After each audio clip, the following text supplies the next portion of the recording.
21 through 26. You can follow along in your Pew Bible on page 5 of the New Testament.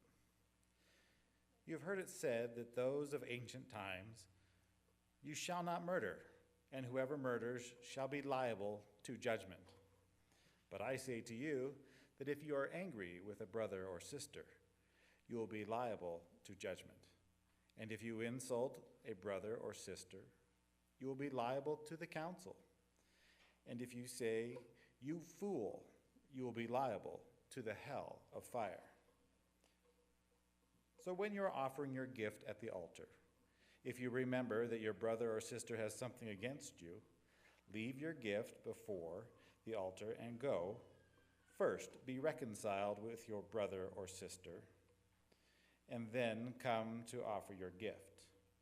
Come to terms quickly with your accuser while you are on your way to court with him, or your accuser may hand you over to the judge, and the judge to the guard, and you will be thrown into prison.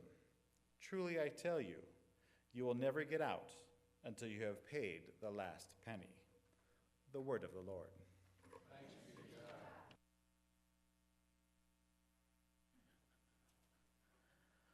All right.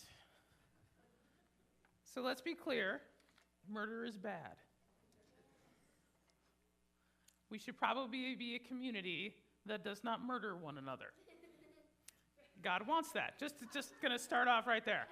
Jesus is not doing that. But we're back in that section of the Sermon on the Mount. Remember, we've been doing Jesus' Sermon on the Mount, his biggest ethical teaching in all of the scriptures, 3 full chapters of Jesus giving us some very important lessons about life and faith and how we are to live as God's people.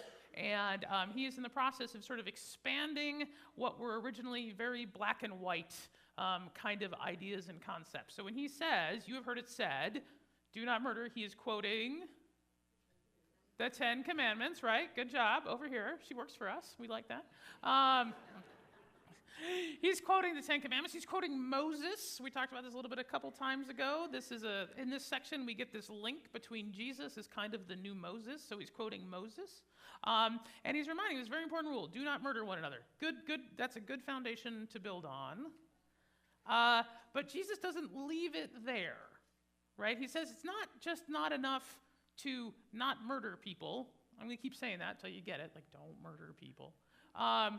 But there's usually several things that happen in a person's life before they get to the stage of murdering someone, right? Or you'd think so. And in today's world of like true crime and all that, we've got all kinds of TV shows and podcasts you can listen to that just diagnose every kind of crazy thing that happened about any kind of salacious thing.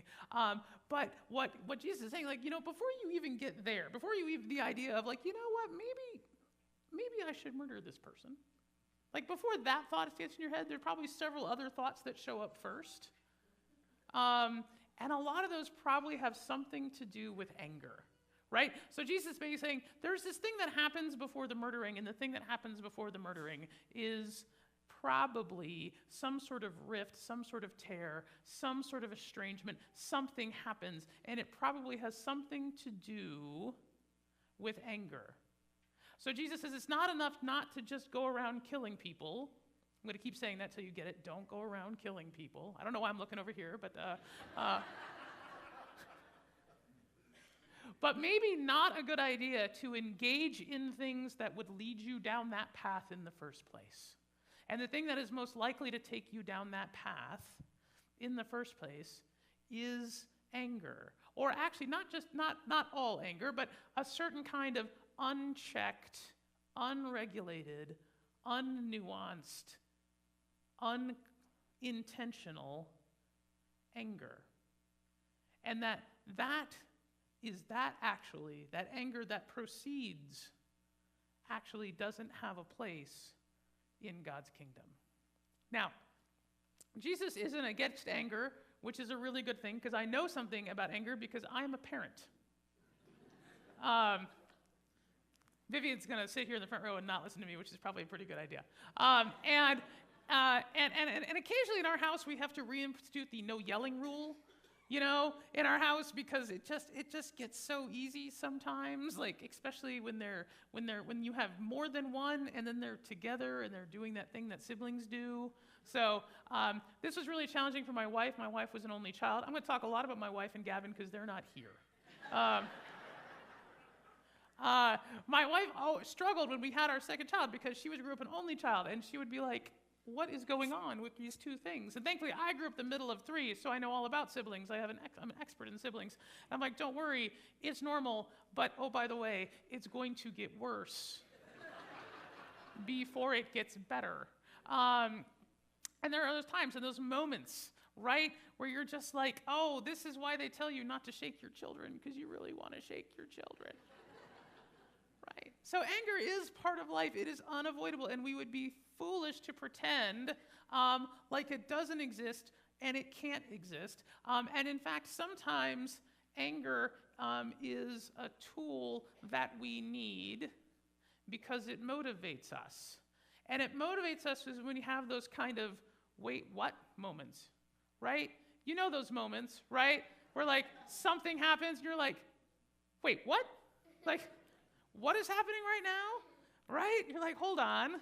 You kind of get shocked out of your just kind of walking through the day, and then something happens, and you're like, well, hold on.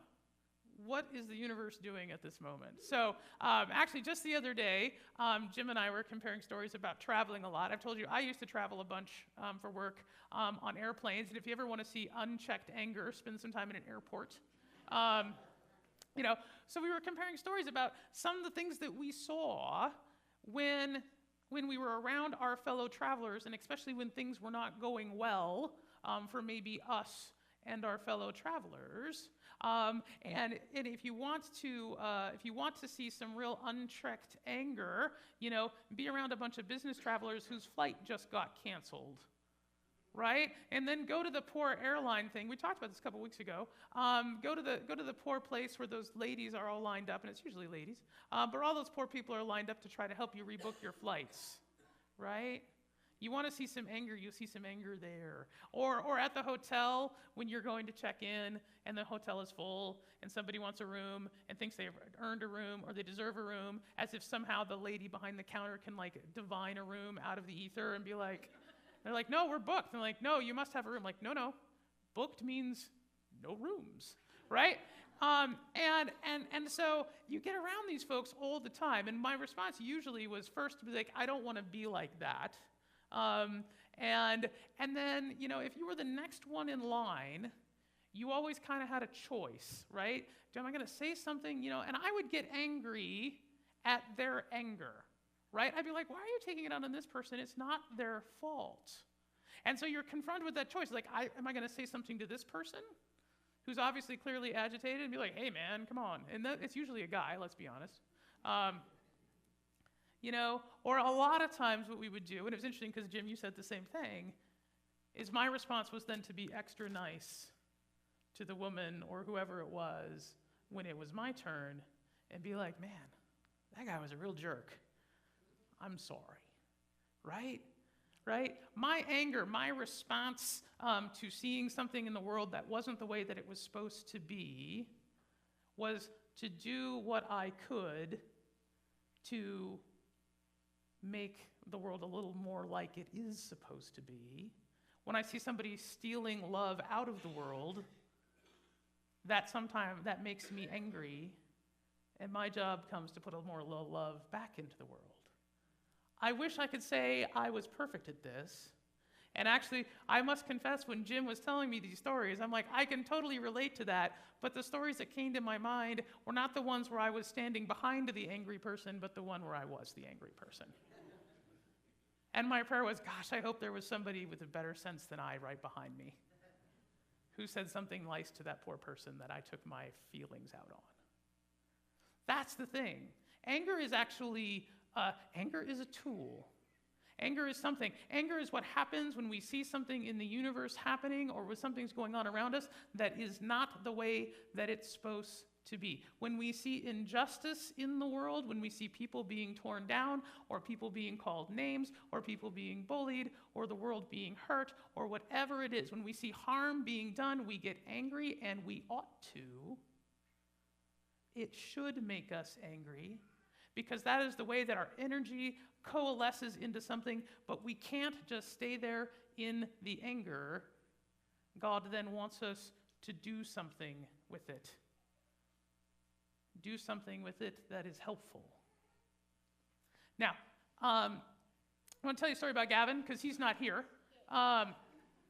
So this is Gavin in his hunter safety class. Now, in my part of the world where I'm from, eastern Montana and the like, hunter safety is a big deal. I assume that's something that exists down here too, right? Yep. Everyone nod along. Okay. Okay. So hunter safety, for those of you who don't know, is a class you take usually somewhere between like 11 and 13 years old. He did about a week of after school, this massive workbook to learn about all the things you need to learn about in order to be safe when you're out there hunting. Now, and then you do a day out, like a field day, where you spend a couple hours, usually with a group of really nice old retired guys, let's be honest, who then take you around this little course and walk you through all this stuff. Now, what's funny about this is, like, I haven't been hunting since I was like 8 years old. We do not really hunt in my house, right? Like, this is not something that we do. But Gavin's friends were doing it, and it was something he wanted to do, and so we're like, it kind of is like a rite of passage in eastern Montana. It's something that boys and increasingly boys and girls do. So he's like, okay. So we signed him up, and it's probably the most diligent I've ever seen him do homework in my life. And he went to all these classes, and then at the end of it, we went out for the field day, which again is like 2 hours kind of tramping around this park. And they're looking to do a couple different skills. And one of the things they are absolutely paying attention to, because of course, hunter safety, a big part of hunter safety is obviously gun safety. So he has to bring, an unloaded, they're very clear about that. No ammo anywhere near the place. But he's supposed to bring an unloaded rifle with him so he can have it with him. And so knowing he's going to be out there and tromping around for a couple hours, we of course picked like the lightest one we can find, his 22 that we were inherited from a grandmother or grandfather or something like that. And he promptly went and tromped around and did his thing. Came back a couple hours later. And all smiles and happy, and he's like, "Oh, how'd it go?" And he's like, "It's great." He's like, "Good." I'm like, "Well, did you pass?" I'm like, "Yes, I passed." Good. I'm like, "Okay, obviously you demonstrated good skills." I did. And then he hands me the rifle, and he's like, "Dad, this is really heavy. Can I put it down now?" When it started, he said, "I'm glad we brought this one. It's nice and light." But by the time he'd walked around with it for a couple hours, he said, "Dad, this is really heavy. I want to put it down now." Anger is like that. In the beginning, it feels light. In the beginning, it gives us energy. In the beginning, it directs us somewhere. It brings life to us. It gets our body all shivery and tingly and gears us up, and the adrenaline starts flowing, and the fight or flight kicks in, and all that kind of stuff. And we get this moment where we're like, we actually like, oh, this is light. Feels, and sometimes we must confess that sometimes feeling angry feels good. Sometimes all those hormones kicking in feels good. But if we stay there too long and we try to carry it too far, it starts to get heavy. It starts to get heavy, and we need to put it down. Anger's a tool. It's a tool that points us somewhere. Oftentimes it points us towards something that ought not be the way that it is. Gosh darn it, kids, your room should be clean. And I don't understand why they're not. But we can't, yeah. It's not, by the way, just FYI. That's this afternoon's task, and you know it. All right. I got support. All right. But that's the nature of it. It points to something, but you can't stay there. Anger is to move us in a constructive way to address what we see. Now, I want to tell you a story. And the story is about a woman named Candy. Candy here she was born in 1946. Her father served in the Air Force, and her mother worked there. So she was born into that life, kind of itinerated around with her dad growing up the way that you do when you grow up a military kid. And eventually grew up, went to high school, went to college, did all those things, met and also married another Air Force officer, because apparently daughters really do marry their fathers. I guess that's true. And they eventually settled down and had 3 kids. They had a pair of twins named Candy and Serena, and then they eventually later had a son, Travis. Now, unfortunately, as was increasingly becoming the case in kind of the 70s, divorce was getting a lot more prevalent. Candy and her husband eventually separated and then divorced, and she went to work as a real estate agent to help raise her kids, to give them a means to support. So Candy was pretty much the sole caregiver for her children, and was going about her life in the way that any single mother would.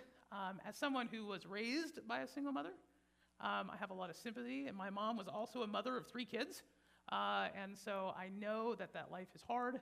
I know the work that it takes to do that.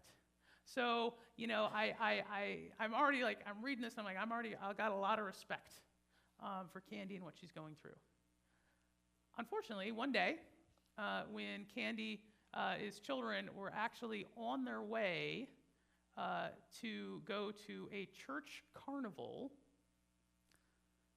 they were walking there along the street. A driver who had been drinking did not see them, hopped the curb, injured one, and killed the other, and then drove away. Candy then was called. This was before the ages of cell phones and all that kind of stuff. Got a call at home, rushed to the scene, was greeted by the officers, who told her that they got a license plate, but they hadn't caught the person yet, that they didn't stick around, they just drove off. Turns out they didn't actually get very far. So they eventually found the guy, and they informed him that the guy we found him, he had been drinking, and that's when the officers informed her that he'd actually been arrested for drinking and driving before, but not much happened, and that the chances are this time not much would happen, because in 1980 the laws were such that that's the way it was. She would later say in an interview that she was enraged, obviously, who wouldn't be, by what happened. And she was later quoted as saying, "Death caused by drunk drivers is the only socially acceptable form of homicide." Because at the time, the rules and the laws were so laxed that there was very little punishment when this happened. Candy's anger was extreme, and would be. We all understand that. We all understand where that comes from. 4 days later, she got a hold of a friend whose daughter was actually paralyzed in a similar event. She quit her job, flew to Washington, D.C., and started to advocate for stricter drunk driving laws, both on a national level and in her home state of California. And the work that they began together continued to grow and continued to develop and became what we know as Mothers Against Drunk Driving. Candy became the first leader of the group. She became the president of the nonprofit that eventually they built together. They advocated for a lot of things. They were dominantly responsible for the national drinking age being raised to 21. They went state by state and passed a lot of harsher penalties and passed some better regulation on alcohol sales and those sorts of things. And she did that work for a few years. And then she left. And she handed the organization over to somebody else because it needed to grow and expand and go in a new direction. And really, for her, it had become really heavy. And she needed to put it down. And she did. And she handed it off to somebody else. Now, Matt has done some amazing work. They along with a lot of organizations, have drastically reduced the number of drunk driving fatalities in the United States. Since that time, they've made all of our lives a lot safer. They've made a lot of our kids a lot safer. None of that brings back her daughter. Oh, her other daughter, by the way, went and founded SAD, Students Against Drunk Driving. None of that brings back the daughter or the sister. But they had all this anger, all this legitimately righteous anger, and it needed to go somewhere. It needed to go somewhere. And so this is where they put it. They put it into building an organization whose purpose was to make sure that other mothers didn't have to get the phone call that they got, that other sisters and brothers didn't have to deal with what they were dealing with. Albert Einstein has a great quote. He says, "Energy cannot be created or destroyed. It can only be changed from one form or the other." When we are angry, it's like our spiritual energy coalesces into something. That energy is going to go somewhere. It's going to become something. If we are not careful, if we're not conscious, if we are not aware of what's going on, it very quickly and easily can become bitterness. It very quickly and easily become a rift between people and in a community. Anger unchecked and unmanaged becomes something very harmful very quickly. Or it can become that thing that motivates us to take action, to stand up to those who are being bullied, to look around and say, how can I live my life a little more different? How can I take this energy that I feel and turn it not into something destructive or hurtful to me or others, but turn it into something that makes the world a little bit more like God's kingdom? The energy will go somewhere. Let's put it somewhere constructive. Now again, Jesus isn't against, even though he just says, we're dealing with, in chapter 5, we deal with Jesus saying, now be careful of this anger thing. Now, but we have to remember, Jesus, again, not against anger. Back in chapter 3, right?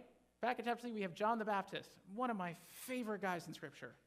Love me some John the Baptist. He has some of the best quotes there is, and one of his best quotes is early in his ministry. In chapter 3, he's preparing a way for Jesus, and all of these people are coming out, and he's baptizing them, and he's bringing good news to all of them, and then the Sadducees and the Pharisees show up. Then the Sadducees and the Pharisees shows up, and he's got one of the best lines. He says, "You brood of vipers." Ooh, I think he's angry. I don't think he said, "You brood of vipers." No. "You brood of vipers who warn you to flee for the coming wrath, produce fruit worthy of repentance." He's talking to a group of people. He's talking to a group of people who Jesus would tangle with throughout the Scriptures, and it was a group of people who really made the rules more important than God, and used the rules constantly against people and constantly as a means of getting their way. John the Baptist is angry at them because they built a barrier between people and God.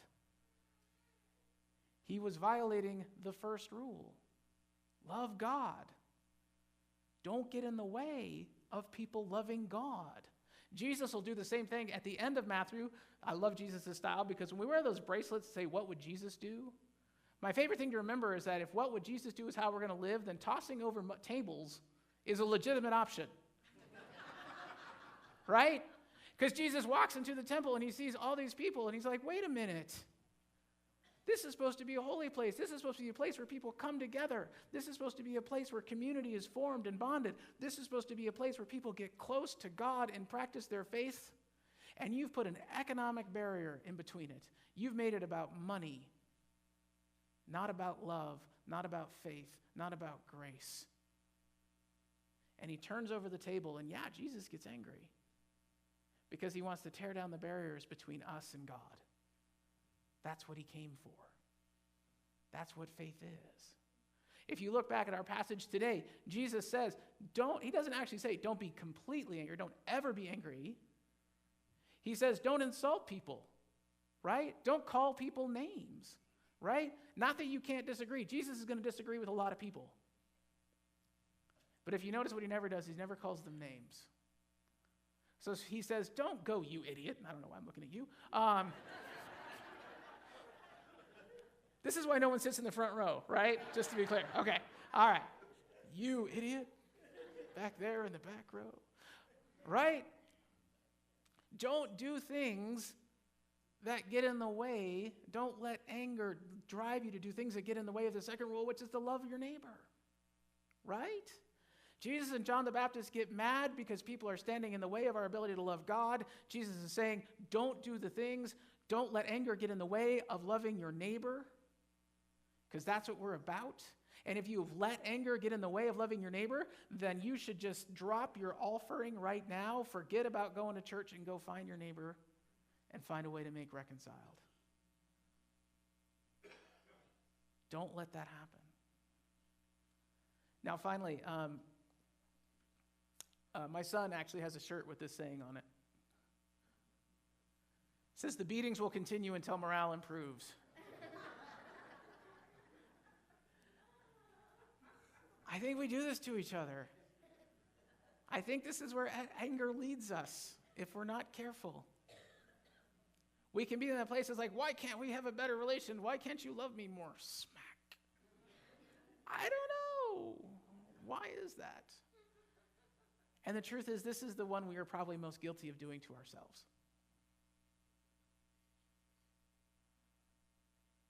God does not want the anger that we feel towards ourselves to get in the way of loving ourselves. The truth is, most of us don't actually probably spend a lot of time beating others. I don't hope not. If you do, I'm happy to talk to you about that. But a lot of us spend a lot of time beating up ourselves. I find it a lot easier to remember the bad things that I have done to others than I find it to remember the bad things other people have done to me. I rarely wake up at night upset by something somebody's done to me. I often wake up at night upset about something that I've done to others. And I get mad at myself. Why did you do that? And then anger can be okay if it causes me to reflect and find a way to do something different next time. But if it turns into something else, if it turns into an opportunity for me to just constantly beat myself up and tear myself down, then I'm not living by the third rule. I'm not loving myself. So we get angry. Yes, we do. And what we should get angry at is anytime we see anything getting in the way of our responsibility to love, or taking away our opportunity to love. Things that get in the way of our opportunity to show our love to God.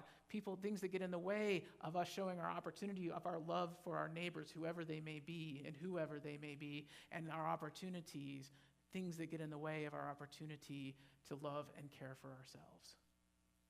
Those things should make us angry, but they make us angry not just to make us angry, they make us angry for a purpose. So we can tear those barriers down. We are here at Lent. We are here at Lent to prepare ourselves for the greatest barrier-breaking exercise there has ever been. When God looked at the world and said, there is too much going on, there is too much burden, there is too much weight, everything, all these people are so heavy, they can't bear it. Let me take it on. Let Christ take it on. Let God take all the heavy stuff on and take it to the cross. It's heavy. We need to put it down. God knows it's heavy. God wants us to put it down. Amen.